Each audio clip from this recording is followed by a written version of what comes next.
예도입니다. 존재의 숲에 있습니다. 가을 바람이 불어오고요. 이미 추석 연휴가 시작되어서 정말 조용한 가운데에서 락강 21번째 강좌, 오늘은 락강의 시간성 두 번째 시간을 갖습니다. 락강이 말년에 했던 세미나들, 그죠? 특히 세미나 22, 70년대 중반에 했던 RSI, 이게 상상계, 상징계, 실제계의 어떤 그 앞글자만 따갖고 다시 자기 자신의 철학의 3계를, 그죠? 연관하여 이야기하는데, 여기에서 실존 개념, 그죠? existence, existe, 요 부분을 또 하이데거를 따라서, 그죠? X를 하이픈하면서 실존은 언제나 실존하지 않는 바깥을 향하여 열려 있다라고 하는 이런 개념도 이야기하고요. 또 세미나 25에서 결론의 시간이라고 하는 르땅드 꽁클리띠라고 하는 이런 세미나에서도 중요한 하이데거 개념이 또 나타나고 있어요. 어떻게 보면, 그죠? 그 결론의 시간, 꽁클리흐라고 하는 이것은 락강이 만들어냈지만은 사실 하이데거의 이해 개념 안에 포함되어 있는 거예요, 여러분. 어떻게 보면 그 락강은 프로이트의 어떤 이 정신 분석을 인식론에서 존재론으로 전환시켰다고 해도 과언이 아니에요, 여러분. 끝까지 하이데거의 연관성이 나타나고 있어요. 이건 역시 하이데거를 후기 하이데거까지 어느 정도 본 자들이, 그죠? 그걸 파악할 수 있겠지만은 어찌되었건 르모멍 꽁클리흐라고 하는 이 결론의 시간은 이미 1945년도에 논리적 시간으로부터 출발하여 정신분석에서의 말과 언어의 기능과 영역이라고 한 53년도에 이 논문 다 에크리에 수록되어 있죠, 그죠? 이 논문에서 본격적으로 나타난 이해의 순간과 결론의 순간, 이건 결정의 순간이야, 여러분. 하이데거의 이해 개념 안에 다 포함되어 있는 거예요. 그러니까 락강이 하이데거로부터 받은 영향은 사실 많은 사람들이 이야기하지 않습니다. 오늘 그 부분에 초점을 맞추어서 락강의 시간성을 조금 더 깊이 있게, 그죠? 들어가려고. 이해는 언제나 결단의 순간이죠, 그죠? 결정의 순간. 그래서 결론의 순간. 불어로 꽁클리흐는 영어의 컨클루전 정도 되겠죠, 그죠? 그러니까 그렇게 여러분들이 이해하면 되겠는데, 이제 깊이 있게 들어갑니다, 여러분. 프로이트는 언어표상, 사물표상이 언어표상으로 바뀌게 되면 그건 전의식과 의식의 영역이라고 그랬는데, 락강은 과감하게 무의식의 정상은 언어로 구성되어 있다, 무의식은 언어로 구성되어 있다 라는 이 과감한 선언을 어떻게 했을까? 이 부분은 또 설명이 돼야 되겠지, 그죠? 무의식은 언어로 구성되어 있다. 말과 언어의 기능과 영역, 그 다음에 문자의 기능을 참조하셔요, 이 부분은. 어떻게 이런 선언을 할 수 있었을까? 그것은 그가 프로이트의 초기 작품, 그죠? 예도가 이미 강의를 다 해놨던 꿈의 해석, 일상생활의 정신병리학, 또 농담과 무의식의 관계, 이런 작품을 분석하면서 내린 결론입니다. 그러니까 결국 크게 보면은 프로이트는 언어와 무의식의 관계를 부정한 게 아니라 사실은 인간이 상징과 맺고 있는 효과의 장을 탁월하게 분석한 자였다. 그래서 꿈의 해석에서만 봐도 프로이트는 무의식에서 언어의 기능을 결코 부정하지 않고, 꿈속에서 나타나는 문자의 기능, 거기에는 어린 아이가 꿈을 꿀 때 나타나는 도형학도 있고, 어른들이 꿈을 꿀 때 나타나는 음성적이고 상징적인 그러한 문자들이 보이고, 또 이집트와 이런 게 이제 락강하고 또 이 그라마톨로지에서 또 데리다가 락강하고 비슷한 부분이, 이런 부분이, 이런 것들이 이제 구조주의랑 연결돼요, 사실은. 그러니까 이집트와 중국의 상형 문자, 이런 것들이 왜 꿈과 연관되어 있었을까? 왜 꿈에는 압축과 전치의 이러한 상징적 기능들이 나타나고 있을까? 이미 프로이트 역시도 1915년 무의식이라는 논문에서는 언어와 그 다음에 사물의 관계를 확실하게 갈라놓고 언어의 영역은 전의식과 의식의 영역이라고 말하고 있지만, 그 이전에 초기 작품들에서도 이미 언어의 기능을 이야기하고 있다, 이 말이에요. 그래서 프로이트를 재해석한 거야.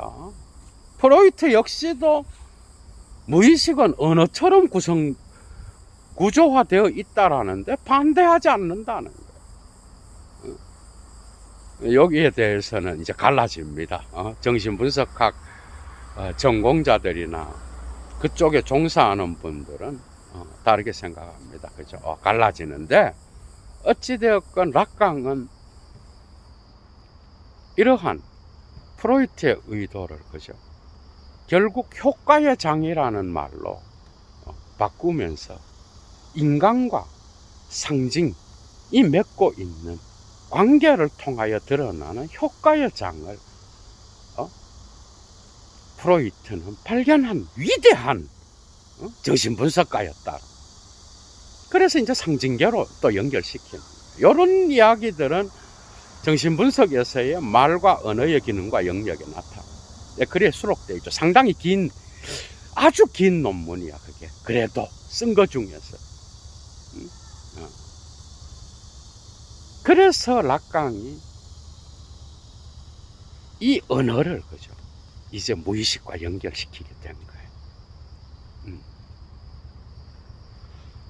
그렇다 그러면 모든 언어가 그럼 다 무의식과 관계되는, 뭐 그건 아니죠, 당연히.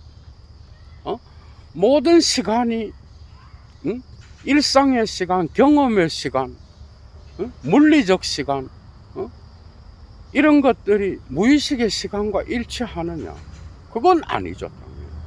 이런 것들이 다 물리적 시간과 무의식의 시간, 정신의 시간, 논리적 시간, 이런 것들이 기표와 연쇄 안에서는 복잡하게 띄엄켜 있지만은, 어찌되었건 무의식의 시간은 논리적 시간과 함께 간다 그래. 그게 이제 45년도에 나온 르등 로지크에 나타나는 거예요. 탁월하게 그리스 개변론의 이야기를 끌어들이면서 락강이 출발하는데요. 여기에 대한 코멘타리를 논리적 시간에서도 이야기하지만은 정신분석에서의 말과 언어의 기능과 영역에서 이걸 또다시 이야기하고 있어. 이 시간성을 분석하는 데는 매우 중요한 논문인 거예요. 거의 전체에서 다 나타나지만. 크리스 개본론 이야기를 언급합니다. 논리적 시간에서. 논리적 시간이 뭔지 이제 예도가 밝히면서 락강의 시간성을 점점 깊이 있게 들어가도록 하겠습니다. 그러니까 논리적 시간이 무의식의 시간과 관계되어 있다면 그게 도대체 어떤 시간일까? 그리스 개변론의 이야기를 알아요. 새 제수의 이야기입니다. 새 제수에게 어느 날 간수가, 그죠? 제수를 이렇게 관리하는 간수가 수수께끼를 내고 이걸 맞추고 그 이유를 정확하게 이야기하면은 한 사람을 풀어주겠다. 이런 수수께끼를 낸다. 그런데 간수는 이들에게 2개의 검은 원판과 3개의 흰 원판을 보여주고 이 사람들 등에 뒤섞어서, 그죠? 흰색과 검은색의 원판을 뒤섞어서 덩어리에 붙이고 그러면 자기 것은 못 보고 다른 2 사람의 것은 볼 수 있는데 네 등에 흰색이 붙여 있다는 것을 가장 먼저 맞추고 그 이유를 말하면은 한 명은 석방시켜 주겠다. 이렇게 이야기합니다. 그런데 3명의 제수가 이 수수께끼를 듣고 이제 다른 타자의, 그죠? 2 사람의 타자의 덩어리를 이렇게 봐. 그렇게 머뭇거리다가 어느 순간 동시에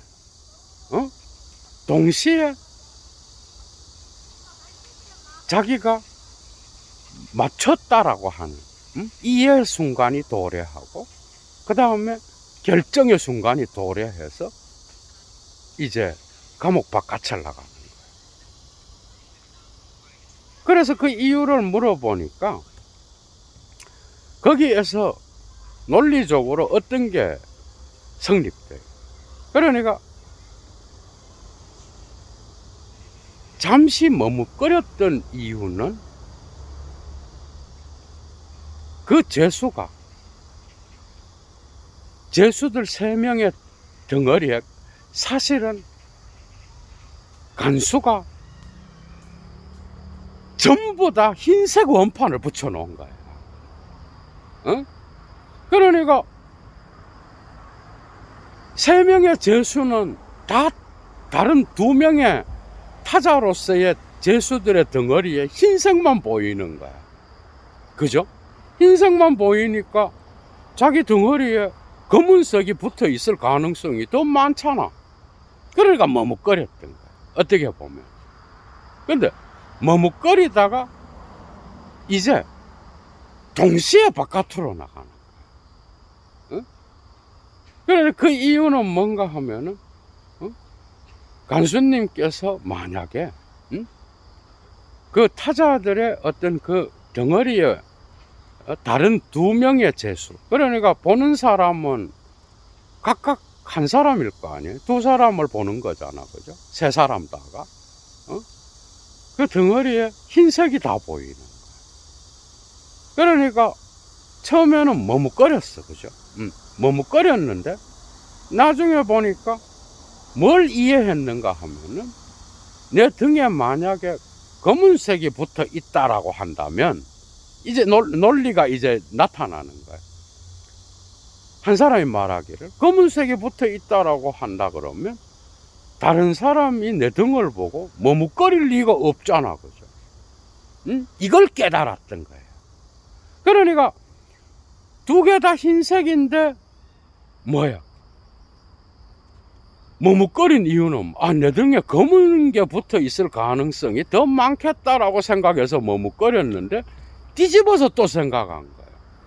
그러니까 아니 머뭇거리는 이유라 그러면 내 등에 만약에 검은색이 붙어 있다 그러면 그 두 사람은 빨리 감옥을 나가서 자기 뒤에 흰색이 붙어 있었던 이유를, 그죠?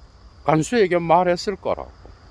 왜냐하면 거기에서 확률은 어떻게 돼요? 전부 다 흰색이 붙어 있든지 아니면 검은색이 2개고 흰색이 1개든지 아니면 흰색이 2개고 검은색이 1개든지 확률은 1호밖에 안 되잖아, 그죠?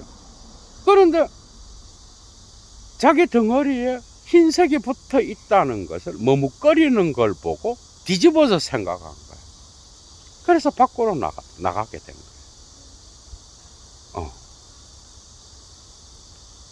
이 이야기에서 중요한 게 뭐야? 락강은 이제 이걸 논리적 시간으로 설명하는.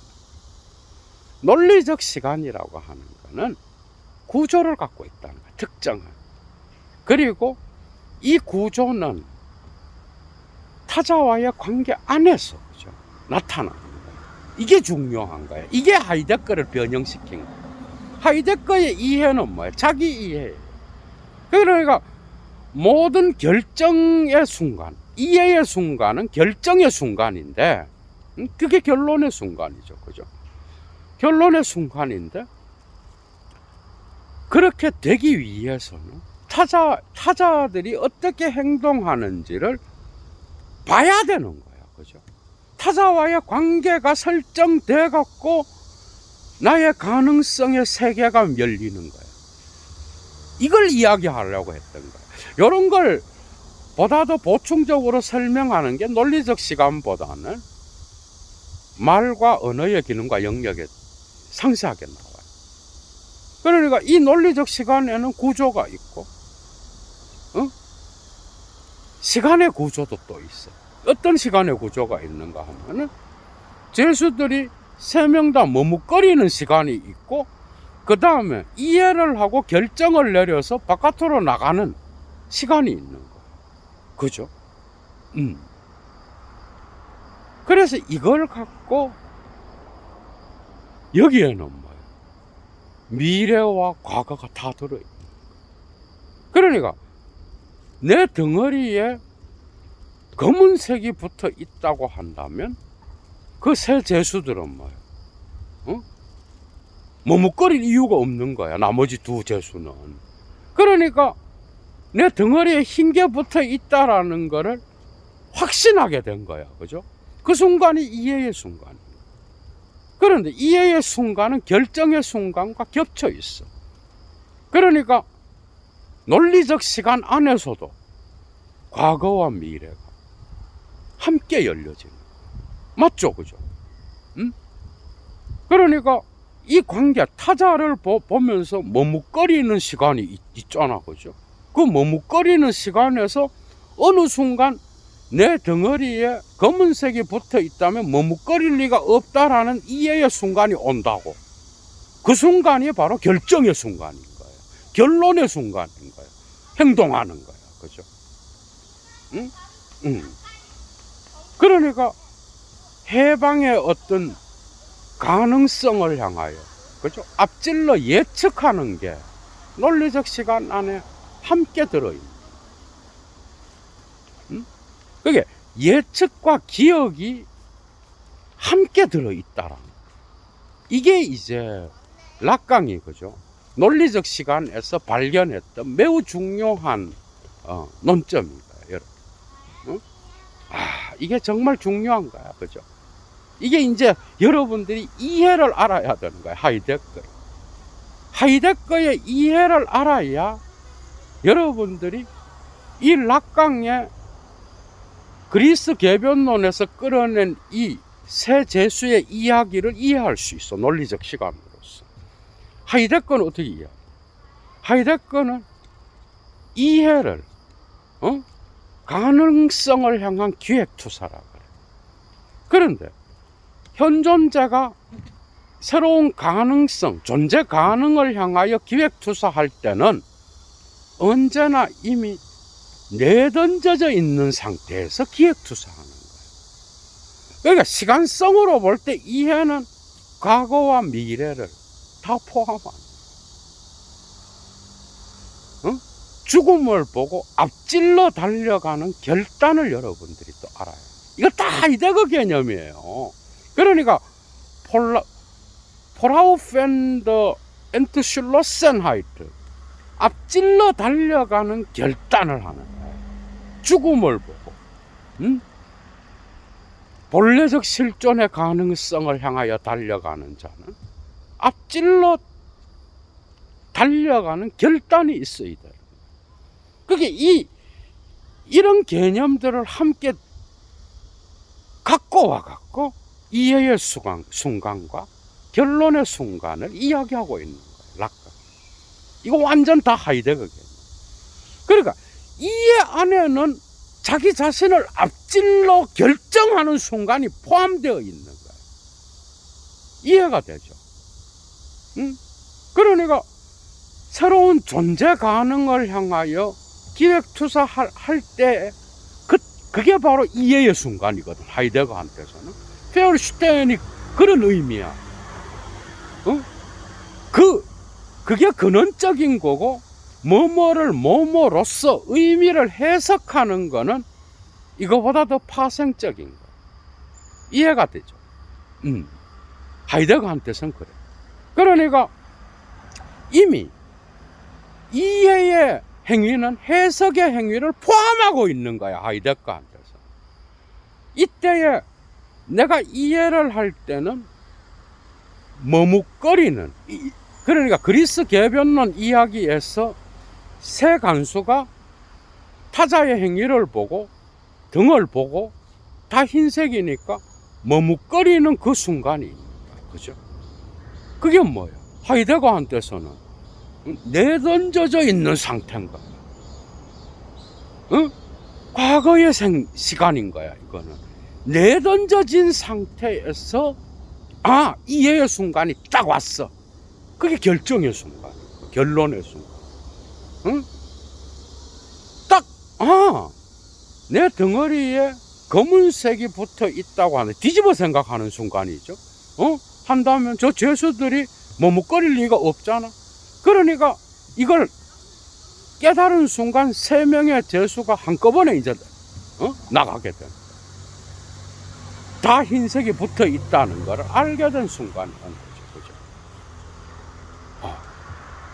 그러니까 이해는 언제나 결정의 순간을 포함하고, 이 두 개는 겹친. 그러니까 과거의 머뭇거림과, 그죠? 머뭇거림과 그 다음에 이해의 순간이 와서 깨닫고 나가는 결정까지, 그죠? 하이데거는 전부 다 이해 안에 포함시키고, 이게 순간으로 일어나는. 락강은 이거를 논리적 시간이라 그래서 무의식의 시간과 연결시키고 있어. 그래서 무의식의 어떤 특정 구조, 이것은 구조가 매우 중요해요. 이 구조는 언제나 소시르의 기호학에서의 공시적인 것과 관계되어 있다. 그래서 무의식의 논리적 시간은 공시적 구조와 함께 가. 예를 들면 이거예요. 여러분들 봐봐. 늑대인간에서, 그죠? 락강의 시간성 첫 번째 강의에서 이미 한 것처럼 프로이트의 늑대인간을 해석하는 거기에서 원초 장면이 있잖아. 부모님이 사랑을 나누는 어린아이의 원초 장면이 있고, 프로이트가 그 늑대 인간을 면담을 해보니까 4살 때에 그 원초 장면을 수정했어. 그죠? 수정하고 또 20대 중반에 성인이 되어서 또 수정을 했어. 그러니까 무의식의 시간에서 뭐야? 각각의 공시적 구조가 생기는 거예요. 맞죠? 그죠? 그러니까 4살 이후에 잠복기를 거쳐서 사춘기가 되어서 성에 대한 어떤 그러한 관심이 높아지잖아.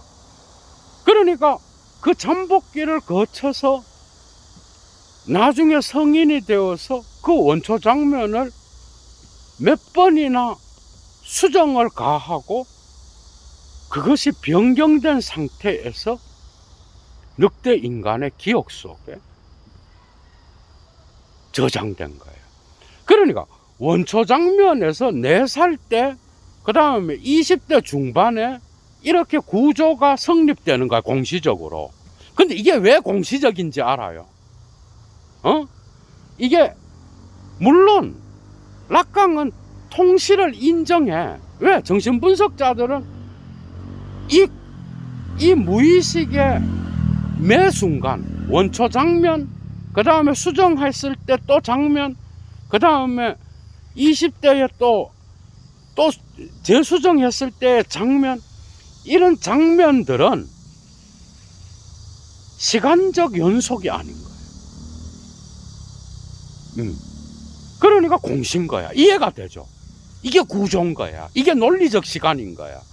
구조고, 이건 경험의 시간이 될 수 없는 거야. 왜죠? 내가 경험의 시간에서 이 세계를 어떤 시간적 연속 안에서 경험할 수 없는 거야. 이거는. 이거는 무의식의 어떤 정상을 일으키는 원초 장면으로 나타나는 거잖아. 그죠? 그건 경험의 시간과 연속성을 얻을 수 없는 거야. 그래서 정신분석자는 왜 정상을 일으키는지 환자의 말을 계속 듣고 기록하잖아. 그죠? 거기에서 그의 전기를 이렇게 참조는 할 수 있어.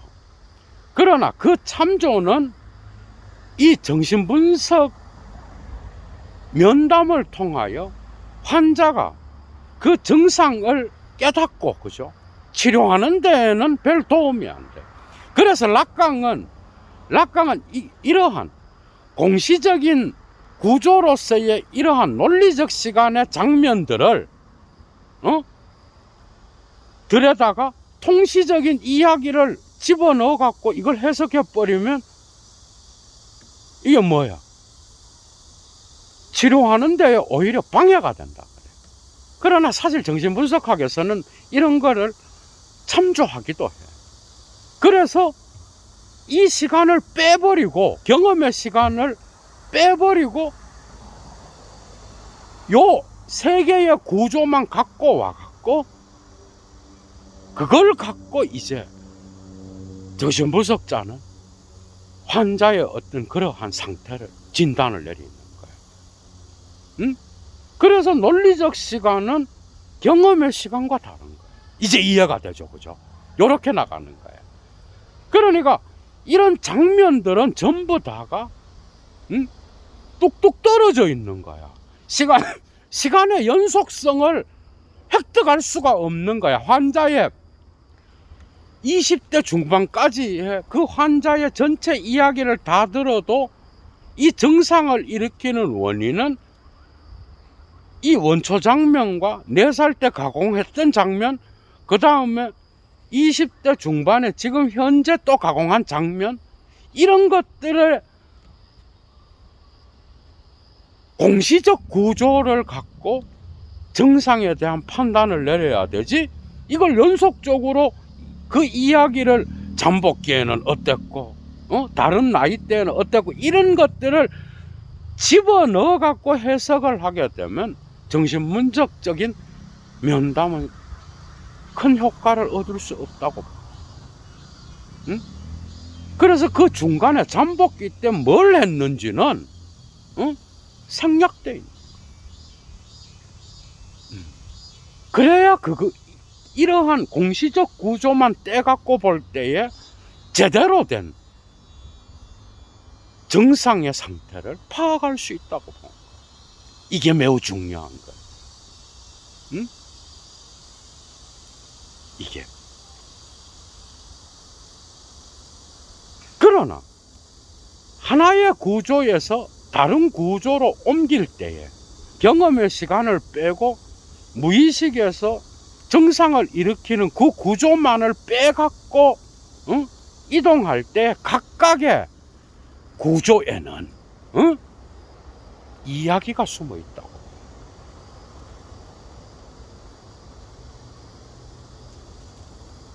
이제 이해가 되죠.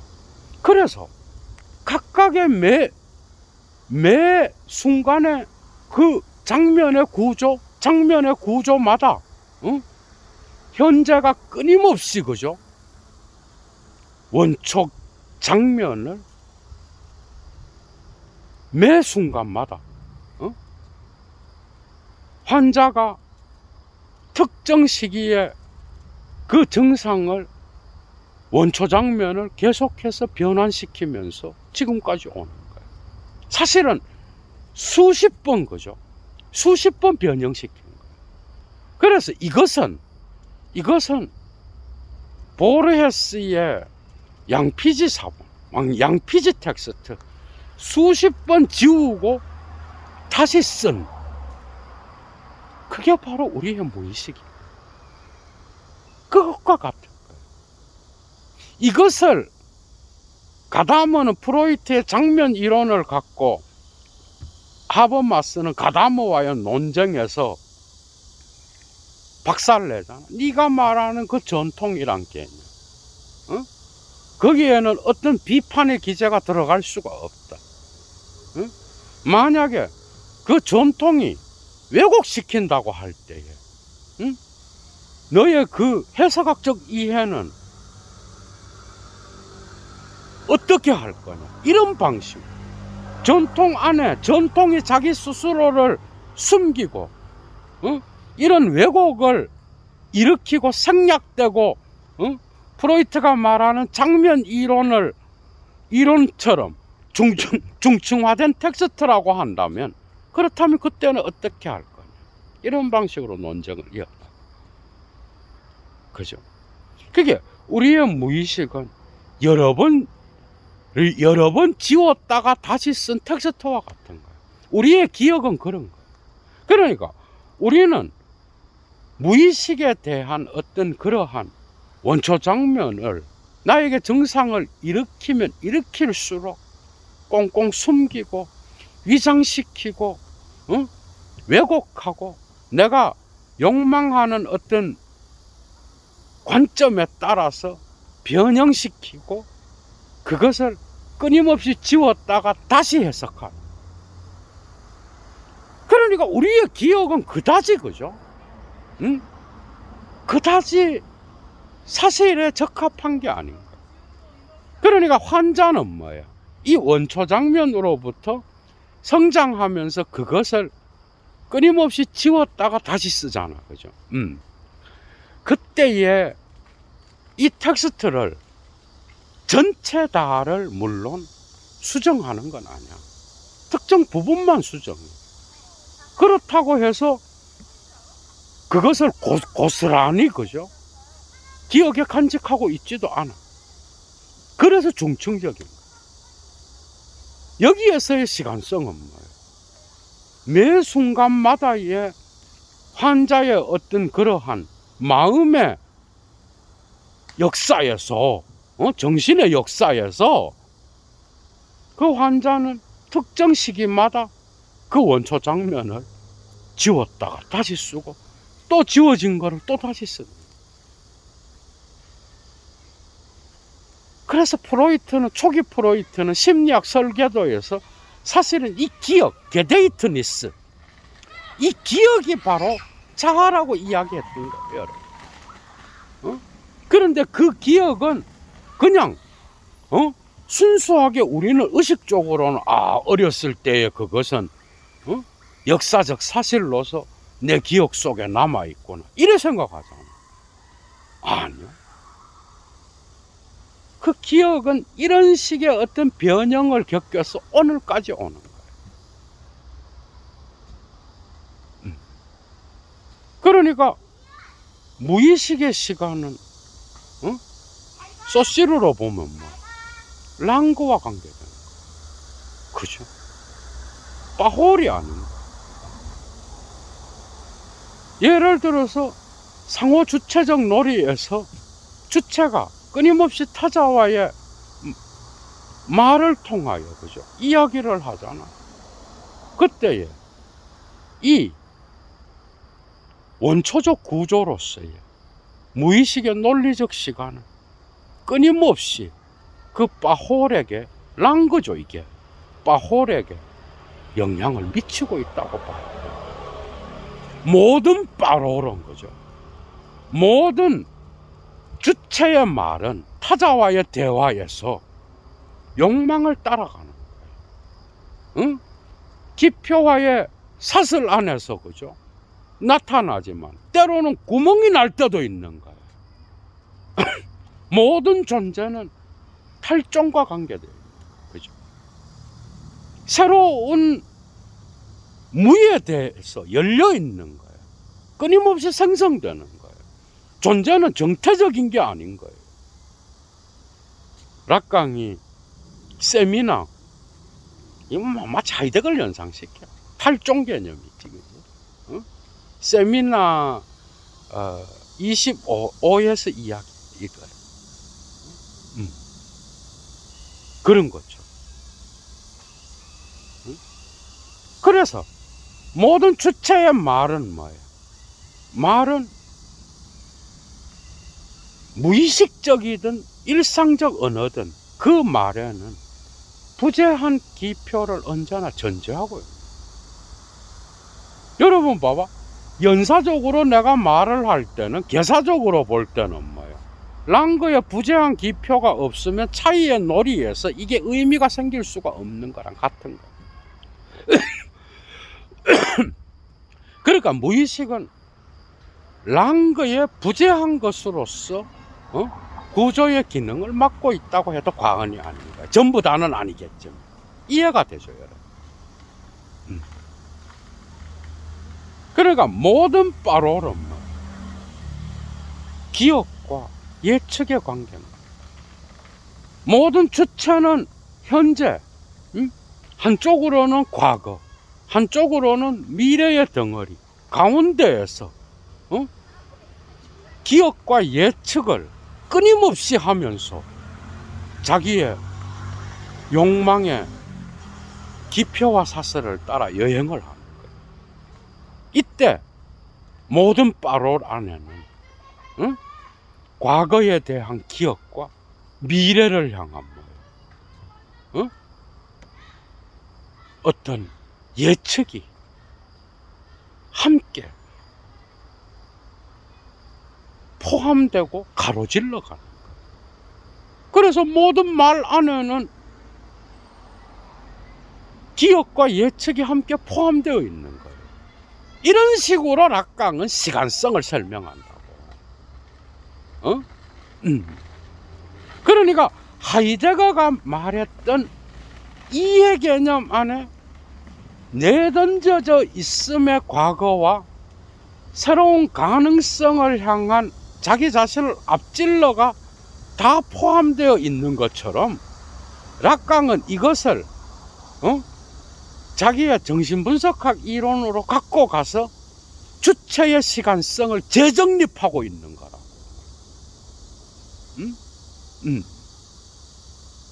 그러니까 미래의 새로운 가능성을 향한 어떤 내 달림은 언제나 과거의 것을 다시 기억하는 방식으로, 이게 욕망의 기표와 사슬의 어떤 그 움직임을 따라서, 그죠?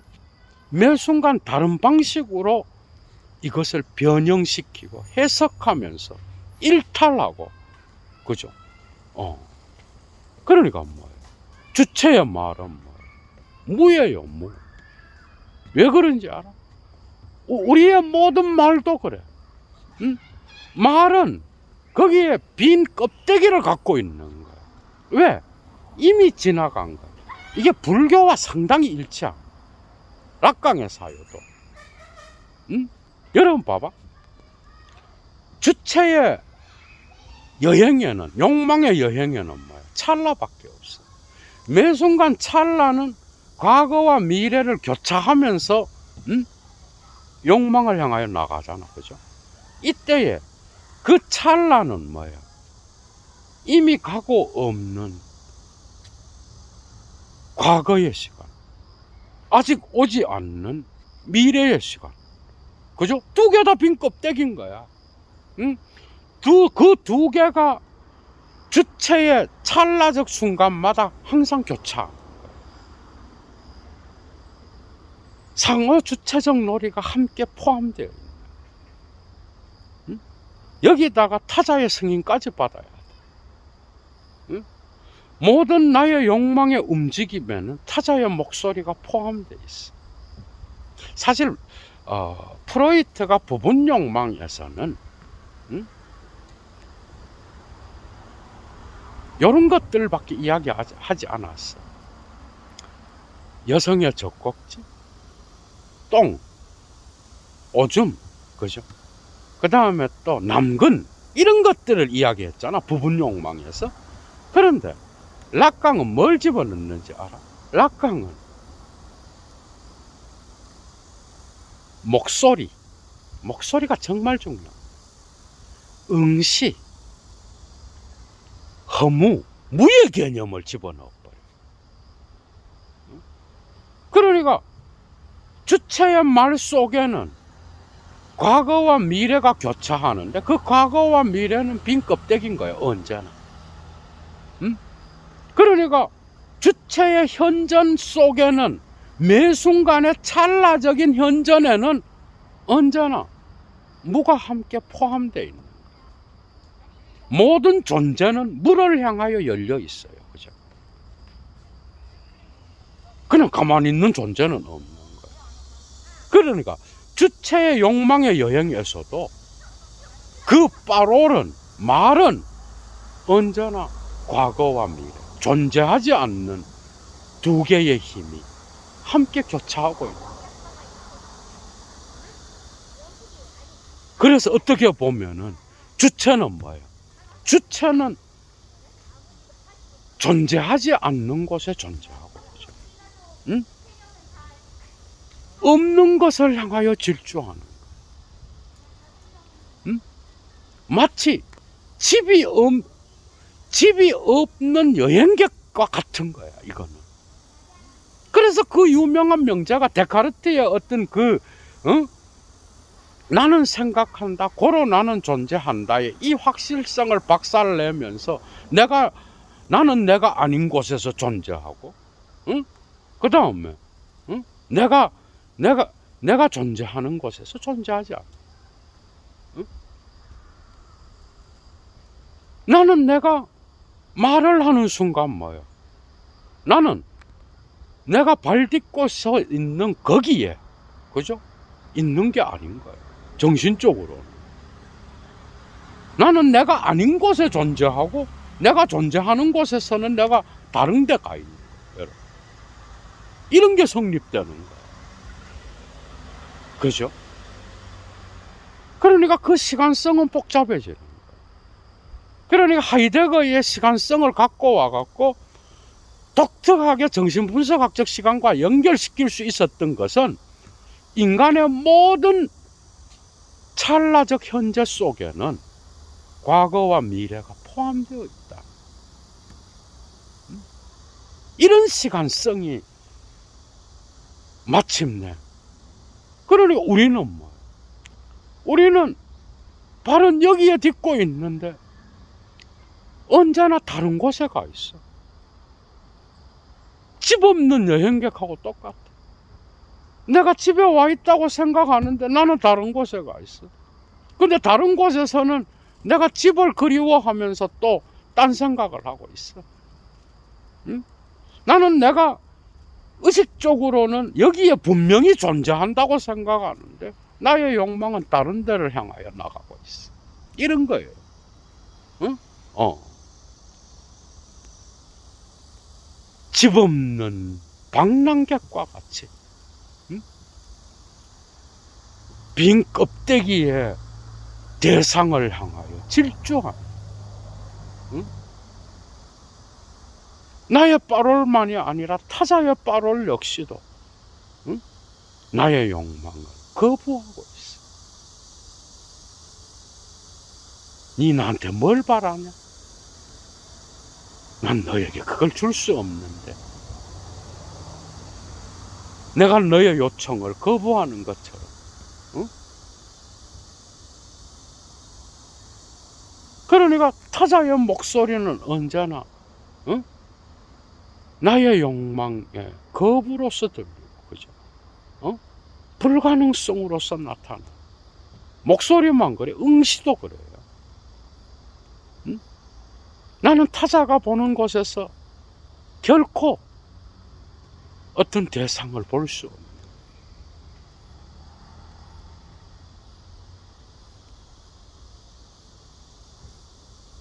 그래서 부분 대상으로서 락강은 거죠. 프로이트가 부분 대상으로서 신체의 특정 부분만을 이야기하는데 목소리와 응시와 물을 갖고 와버려요, 여러분. 그래서 정신분석학은 상당히 많은 거죠.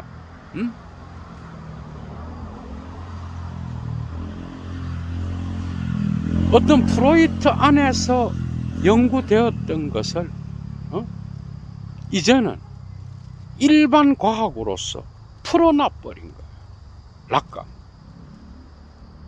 그래서 락강의 프로이트에게로 돌아가자라고 하는 초기의 구호는 거죠. 사실은 프로이트의 어떤 텍스트를 정태적으로 읽고 그것을 앵무새처럼 나불거리는 것에 그쳐서는 안 되고, 그 정신분석은 결국 인간의 보편과학으로서 연구되어야 한다는 엄청난 그러한 모험을 후대 연구가들에게 남겨주었다고 해도 과언이 아닙니다. 하이데거를 받아들여서 독특하게 자기 방식대로 변형시킨 락강의 시간성, 그죠? 시간성은 이런 것들을 이야기해주고 있는 거예요, 여러분. 재미있었죠, 그죠? 여러분들이 공부하는데 상당히 많은 도움이 되리라고 생각합니다. 락강의 강좌는 앞으로도 계속 이어나갈 거고요. 여러분 건강한 추석 되십시오.